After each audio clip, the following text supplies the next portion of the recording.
Hey, welcome. So today, we're going to dive into something we all think we get, what it means for something to be clean. But what if I told you that our basic understanding might be, well, a little flawed? We're going to explore how a simple shift towards measuring things is totally redefining what clean and safe really means.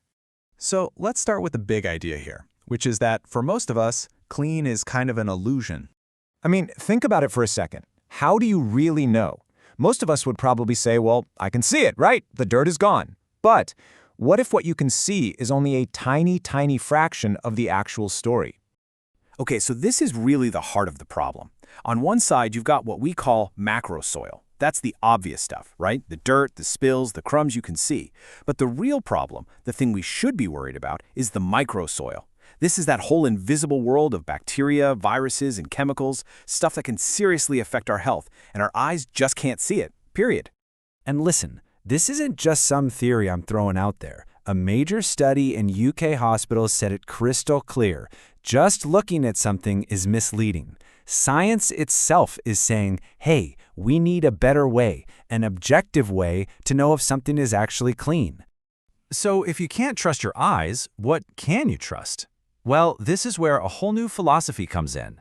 It's a system designed to take that invisible world of germs and gunk and make it visible with data.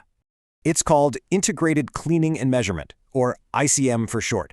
And really, the idea is simple. It says we shouldn't define clean by how something looks, but by what our scientific tools can actually measure on that surface. It's all about results and constantly trying to get better.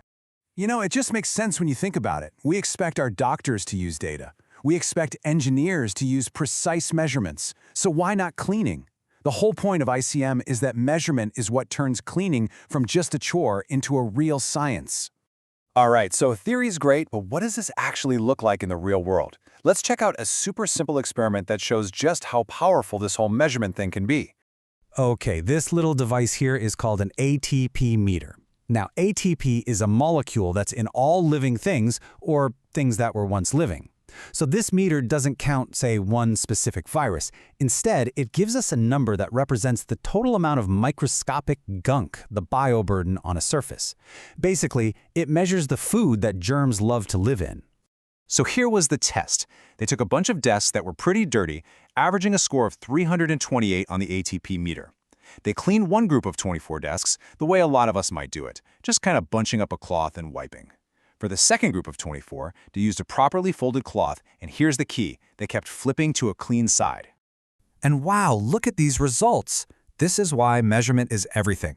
On the very last desk they cleaned, the wadded-up cloth left a contamination score of 130.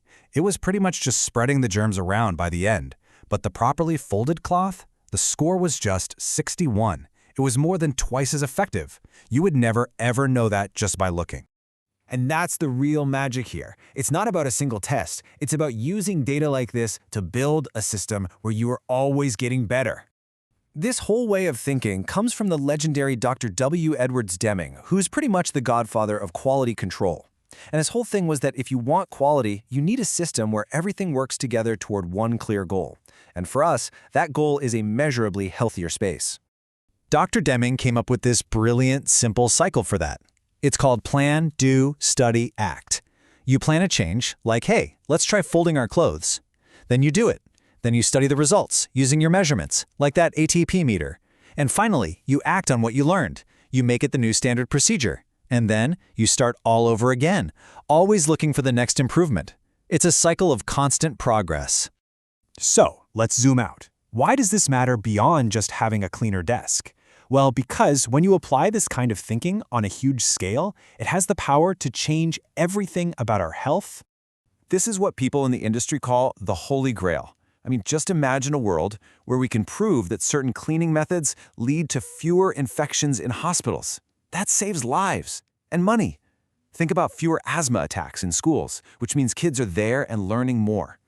This is about shifting our whole mindset. So we're not just buying cleaning for looks, we're investing in actual health outcomes. And ultimately, it's about empowerment. The futurist Alvin Toffler had this great insight. Information creates a power shift. When you have the data, you don't have to rely on what a company claims in an ad. You can actually prove what works. This puts the power back into the hands of facility managers, school principals, and hey, even us, to demand and create spaces that are truly healthy. So I'll leave you with this final thought. We've just seen how a simple number from a little device can totally flip our understanding of something as basic as clean. It really makes you wonder, doesn't it? What other things in our lives do we just assume we understand that are just waiting for a little bit of data to show us a whole new reality? Thanks so much for joining me.